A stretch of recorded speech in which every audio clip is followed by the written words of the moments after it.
ಇವತ್ತಿನ ನ್ಯೂಸ್ ಬೀಟ್ನಲ್ಲಿ ಸಾಕಷ್ಟು ಸುದ್ದಿಗಳಿದೆ, ಒಂದೊಂದಾಗಿ ನೋಡ್ತಾ ಹೋಗೋಣ. ಮೊದಲಿಗೆ ಕಾವೇರಿ ವಿಚಾರದಲ್ಲಿ ನಮಗೆ ಮತ್ತೆ ಅನ್ಯಾಯ ಆಗಿದೆ. CWMA ಕೂಡ CWRC ಏನ್ ಆದೇಶವನ್ನ ಕೊಟ್ಟಿತ್ತು ಅದನ್ನೇ ಎತ್ತಿ ಹಿಡಿದು ಬಿಟ್ಟಿದೆ.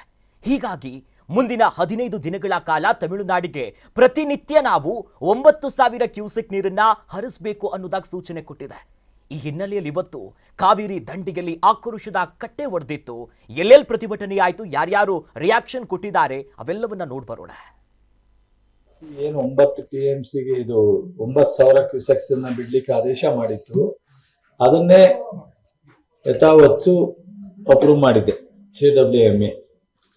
ಸೊ ಅವರು ನಿನ್ನೆನೂ ಅಸಮಾಧಾನ ವ್ಯಕ್ತಪಡಿಸಿ ಹೋಗಿದ್ದಾರೆ, ಇವತ್ತು ಅಸಮಾಧಾನ ವ್ಯಕ್ತಪಡಿಸಿ ಹೋಗಿದ್ದಾರೆ. ಸೊ ನಾವೀಗ ಸುಪ್ರೀಂ ಕೋರ್ಟ್ ಮತ್ತೆ 27 ಅಂತೀನಿ, ಮುಂದಿನ ವಾರ 30 ಅನ್ನಲ್ಲ, ಮುಂದಿನ ವಾರ ಮತ್ತೆ ಪೋಸ್ಟಿಂಗ್ ಮಾಡ್ಕೊಂಡಿದ್ದಾರೆ ಡೇಟು. ಸೊ ನಾವು ನಿನ್ನೆ CWRCನಲ್ಲೂ ಸಹ ನಮ್ಮ ಟೆಕ್ನಿಕಲ್ ಟೀಮ್ ಹೋಗಿ ಭಾಳಷ್ಟು ಪ್ರಯತ್ನ ಮಾಡಿದ್ದೀವಿ.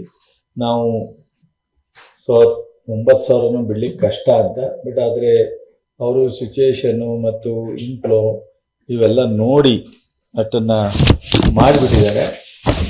ನೋಡೋಣ, ನಾವು ಒಕ್ಕೂಟದ ವ್ಯವಸ್ಥೆಯಲ್ಲಿ ಸುಪ್ರೀಂ ಕೋರ್ಟ್ ಆದೇಶ, ಸೊ ಕಮಿಟಿ ಆದೇಶ ಮತ್ತು ಇಲ್ಲಿ ಪರಿಸ್ಥಿತಿ ನೋಡಬೇಕು. ಬಟ್ ಆದರೆ ನಮ್ಮ ರೈತರಿಗೆ ತೊಂದರೆ ಆಗದಂಗೆ ನೋಡ್ಕೊಳ್ತಕ್ಕಂಥ ಒಂದು ಜವಾಬ್ದಾರಿಯನ್ನು ನಮ್ಮ ಸರ್ಕಾರ, ನಮ್ಮ ಇಲಾಖೆ ತಗೋತೀವಿ.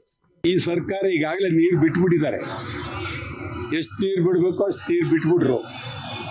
ಈಗ ನಿರ್ವಹಣಾ ಸಮಿತಿಯವರು ಮತ್ತೆ 9 TMC ನೀರನ್ನು ಬಿಡಬೇಕು ಅಂತೇಳಿ, 15 ದಿವಸ ಬಿಡಬೇಕು ಅಂತೇಳಿ 9,000 ಕ್ಯೂಸೆಕ್ ನೀರು ಬಿಡಬೇಕು ಅಂಥೇಳಿ ಅವರು ಭಾಳ ಕೆಟ್ಟ ಬರೆ ಹಾಕಿದ್ದಾರೆ ನಮಗೆ. ನಾವು ಇದೇ ರೀತಿ ಕೂತ್ಕೊಂಡ್ರೆ ಸರಿ ಇಲ್ಲ. ರಾಜ್ಯದ ಜನ ಎಚ್ಚರ ಆಗಬೇಕು, ಕರ್ನಾಟಕದ ಜನ ಎಚ್ಚರ ಆಗಬೇಕು. ಬೆಂಗಳೂರಿನಲ್ಲಿ ನಾಳೆ ಕುಡಿಯೋ ನೀರಿಗೆ ಭಾಳ ತೊಂದರೆ ಆಗುತ್ತೆ. ಬೆಂಗಳೂರಿನವರು ಗಂಭೀರವಾಗಿ ಚಿಂತನೆ ಮಾಡಬೇಕು. ಇವತ್ತು ಭಾಳ ನೋವಾಗುತ್ತೆ. ಅಸೆಂಬ್ಲಿನಲ್ಲಿ ಅದ್ಭುತವಾಗಿ ಚರ್ಚೆ ಆಗಬೇಕಾಗಿತ್ತು. ಅಲ್ಲಿ ಮಂತ್ರಿ ಒಬ್ಬರ ರಾಜೀನಾಮೆಗೆ ಒತ್ತಡ ತಂದರು. ಎರಡೂ ಕಡೆ ಭ್ರಷ್ಟರಿದ್ದಾರೆ. BJPನಲ್ಲೂ ತೀರ್ಪು ಯಾವಾಗ್ಲೂ ತಮಿಳ್ನಾಡು ಪರನೇ ಬರ್ತಾ ಇದೆ, ನಮ್ಮ ಪರವಾಗಿ ಯಾಕೆ ಬರ್ತಾ ಇಲ್ಲ? ನಮ್ಮ ಲಾಯರ್ಗಳೇನು ವಾದ ಮಾಡ್ತಾ ಇಲ್ವಾ ಅನ್ನೋಂಥದ್ದು ನಮ್ಮ ಪ್ರಶ್ನೆ. ಮತ್ತೆ ಜಲನೀತಿ ಅಂತ ಹೇಳ್ತಾರೆ, ನಮ್ಗೆ ನದಿ ಜೋಡಣೆ ಮಾಡ್ತೀವಿ ಅಂತ ಅನ್ನೋದನ್ನ ಬರೀ ಪತ್ರಿಕೆಗಳಲ್ಲಿ, ಮೀಡಿಯಾದಲ್ಲಿ ಮಾತ್ರ ಕೇಳ್ತಾ ಇದೀವಿ. ನಾವು ನದಿ ಜೋಡಣೆ ಮಾಡಕ್ಕೆ ಕೇಂದ್ರ ಸರ್ಕಾರಕ್ಕೆ ಆಗಲ್ವಾ ಅಥವಾ ಆಗುತ್ತಾ ಅದನ್ನ ಕರೆಕ್ಟಾಗಿ ಹೇಳ್ಬೇಕು. ನದಿ ಜೋಡಣೆ ಮಾಡ್ತೀವಿ ಅಂತ ನಾವು ಸುಮಾರು ವರ್ಷದಿಂದ ಕೇಳ್ತಾನೆ ಇದೀವಿ. ಇದು ಅಲ್ಲೇ ಕುಳಿತಿದೆ, ಪೇಪರ್ ಅಲ್ಲಿ, ಪೆನ್ನಲ್ಲಿ ಮತ್ತೆ ಮೀಡಿಯಾದಲ್ಲಿ ಪತ್ರಿಕೆಗಳು ನೋಡ್ತಾ ಇದೀವಿ. ಒಂದು ಮೇಕೆದಾಟು ಯೋಜನೆ ಕೈಗೆತ್ಕೋತೀವಿ ಅಂತ ಹೇಳ್ತಾರೆ. ಮೇಕೆದಾಟು ಯೋಜನೆ ಶೀಘ್ರವಾಗಿ ಅಷ್ಟೋ ಇಷ್ಟೋ ನಮ್ಮ ರೈತರಿಗೂ ಅನುಕೂಲ ಆಗುತ್ತೆ. ನೋಡಿದ್ರಲ್ಲ, ಈ ಕಾವೇರಿ ವಿಚಾರದಲ್ಲಿ ಕರ್ನಾಟಕಕ್ಕೆ ಮತ್ತೆ ಬರಸಿಡಿಲೆ. ಈ ಇಡೀ ದೇಶದ ಇತಿಹಾಸದಲ್ಲಿ ನದಿ ನೀರಿನ ಹಂಚಿಕೆ ವಿಚಾರದಲ್ಲಿ ದೊಡ್ಡ ಮಟ್ಟದ ವಿವಾದ ಯಾವ್ದು ಕೇಳಿದ್ರೆ mother of all river conflict ಅಂತ ಕರೀತಾರೆ. ಕಾವೇರಿ ವಿಚಾರದಲ್ಲಿ ನಮ್ಮಲ್ಲಿ ಸಂಕಷ್ಟ ಸೂತ್ರ ಇಲ್ವೇ ಇಲ್ಲ. ಈ ಬಾರಿ ನೋಡಿ, ಮಳೆ ಸರಿಯಾಗಿ ಬಂದಿದ್ರೆ ಯಾವ ಸಮಸ್ಯೆನೂ ಇಲ್ಲ.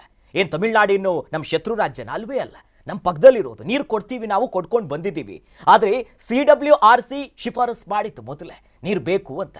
ಅದೇ ನಿಟ್ಟಿನಲ್ಲೇ ಪ್ರಾಧಿಕಾರದಲ್ಲೂ ಕೂಡ ಇದ್ರ ಬಗ್ಗೆ ಇವತ್ತು ಮೀಟಿಂಗ್ ಆಗಿತ್ತು. ಎಲ್ಲಿ? ದೆಹಲಿಯ AC ರೂಮಿನ ಒಳಗಡೆ. ಅವ್ರು ಇವತ್ತೇನು ಹೇಳಿದ್ರು ಗೊತ್ತಾ? ಪ್ರಾಧಿಕಾರದವರು ಸೂಚನೆ ಕೊಟ್ಬಿಟ್ರು, ನೀವು 15 ದಿನಗಳ ಕಾಲ ನಿತ್ಯ 9,000 ಕ್ಯೂಸೆಕ್ ನೀರನ್ನು ಹರಿಸ್ಬೇಕು. ಆ ಲೆಕ್ಕಾಚಾರ ಹಾಕಿದ್ರೆ ಒಂದು 12 TMC ನೀರನ್ನು ನಾವು ಕೊಡಬೇಕಾಗತ್ತೆ. ನಮ್ಮಲ್ಲಿ ನೀರಿಲ್ಲ.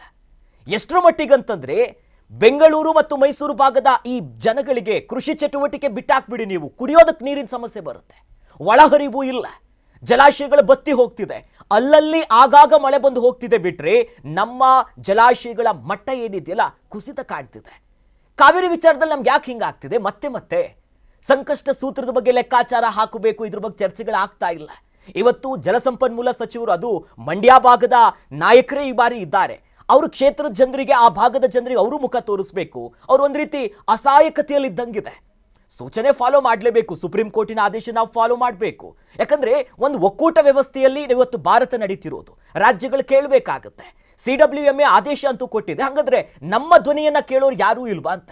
ಪಾಪ ಮಂಡ್ಯ ಭಾಗ ಇರ್ಬೋದು, ಹಳೆ ಮೈಸೂರು ಆ ಭಾಗ ಇಡೀ ಜನ ಹೋರಾಟ ಮಾಡ್ತಾರೆ, ಪ್ರತಿಭಟನೆ ಮಾಡ್ತಾರೆ, ವಿಭಿನ್ನ ರೀತಿಯಾಗಿ ರಸ್ತೆ ತಡೀತಾರೆ. ಮಂಡ್ಯ ರಕ್ಷಣಾ ವೇದಿಕೆಗಳಿರ್ಬೋದು ಸೇರಿದಂತೆ ಆ ಭಾಗದ ಕನ್ನಡ ಪರ ಮತ್ತು ಕಾವೇರಿ ಪರವಾದಂಥ ಹೋರಾಟಗಾರರು ಎಲ್ಲರೂ ಮಾಡಿದ್ರು. ಆದರೆ ಫಲ ಏನು? ಇದರ ರಿಸಲ್ಟ್ಗಳೇನು? ಆದೇಶ ಬರುತ್ತೆ, ನಾವು ಪಾಲನೆ ಮಾಡಬೇಕು. ತಮಿಳುನಾಡಿಗೆ ಪ್ರತಿ ಬಾರಿ ಅವರ ಲೆಕ್ಕಾಚಾರದ ನೀರುಗಳು ಏನಿರುತ್ತೆ ಅವ್ರಿಗೆ ಸಿಕ್ಕೇ ಸಿಗುತ್ತೆ. ಹಾಗಾಗಿ ಸರ್ಕಾರ ಇದ್ರ ಬಗ್ಗೆ ಯೋಚನೆ ಮಾಡಬೇಕು. ವಾದ ಮಾಡೋದ್ರಲ್ಲೇ ನಮ್ಮವರೆಲ್ಲಾದರೂ ಫೇಲ್ ಆಗ್ತಿದ್ದಾರೆ, ಅಥವಾ ಕರ್ನಾಟಕದ ಕೂಗು ದೆಹಲಿ ಮಟ್ಟದ ಯಾರಿಗೂ ಕೂಡ ಕೇಳಿಸ್ತಿಲ್ವಾ, ಅಥವಾ ರಾಜಕೀಯದಿಂದಲೇ ನಮ್ಗೆ ಅನ್ಯಾಯ ಆಗ್ತಿದೆಯಾ? ಒಟ್ನಲ್ಲಿ ಇನ್ನಾದರೂ ಕೂಡ ರಾಜ್ಯದ ಜನರ ಜೊತೆಯಲ್ಲೇ ಅಧಿಕಾರದಲ್ಲಿರುವಂಥ ಅಧಿಕಾರಿಗಳು ಒಂದು ಸರಿಯಾದಂಥ ನಿರ್ಧಾರ ತೆಗೆದುಕೊಳ್ಳಿ ಅನ್ನೋದು ನಮ್ಮ ಆಗ್ರಹ ಕೂಡ ಹೌದು.